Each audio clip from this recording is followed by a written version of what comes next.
18-4 22 ছক্কার মারকুটে টি-20 innings, মাত্র 3 ওভারের মধ্যেই দলীয় 50, ট্রাভিস হেডেরও হাফ সেঞ্চুরি। 100 রানের গণ্ডি পার করতে সানরাইজার্স হায়দ্রাবাদের ব্যাটাররা সময় নিলেন মোটে 5 ওভার। পাওয়ার প্লের 6 ওভারে তাদের রান 125, রান রেট তখন 20-এর ওপরে, যেন আইপিএল নয়, কোনো ভিডিও গেমসের ম্যাচ। মারকুটে ট্রাভিস হেডের খেলা 32 বলের মধ্যে বল সীমানা পার করল 17 বার। টস জিতে সানরাইজার্স হায়দ্রাবাদকে ব্যাটিংয়ের আমন্ত্রণ জানায় দিল্লি ক্যাপিটালস। দিনের সবচেয়ে বড় ভুলটাই যেন করে ফেলে তারা।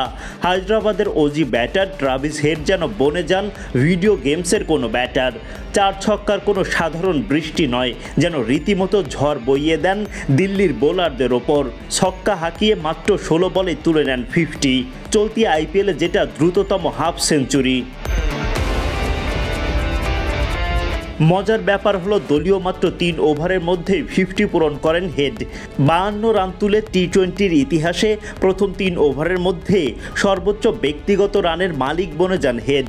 হেডের ওপেনিং পার্টনার অভিষেক শর্মা মাত্র 12 বল খেলে করেন 46 রান। দুজনে মারকুটে ব্যাটিংয়ে 5 ওভারের মধ্যেই দলীয় শতক পূরণ করে হায়দ্রাবাদ। ফ্রাঞ্চাইজি টি-20-র ইতিহাসে দ্রুততম দলীয় শতক। খ্যাপাটে 2 ওপেনারের কপাল পরে কুলদীপ যাদবের ঘূর্ণিতে 46 রান করে 50-র আক্ষেপ অভিষেকের। আর 32 বল থেকে 89 রান নিয়ে হেডের আক্ষেপ রেকর্ডময় সেঞ্চুরি মিসের। হেড আর অভিষেকের উইকেটের পরের শতক তুলতে কিছুটা বাড়তি ওভার লাগে সানরাইজার্স হায়দ্রাবাদের। 15তম ওভারে দলীয় 200 পার করে তারা। হায়দ্রাবাদের হয়ে শেষ দিকে ব্যাট হাতে ঝড় তোলেন শাহবাজ আহমেদ। মাত্র 28 বল থেকে 50 পূরণ করেন শাহবাজ।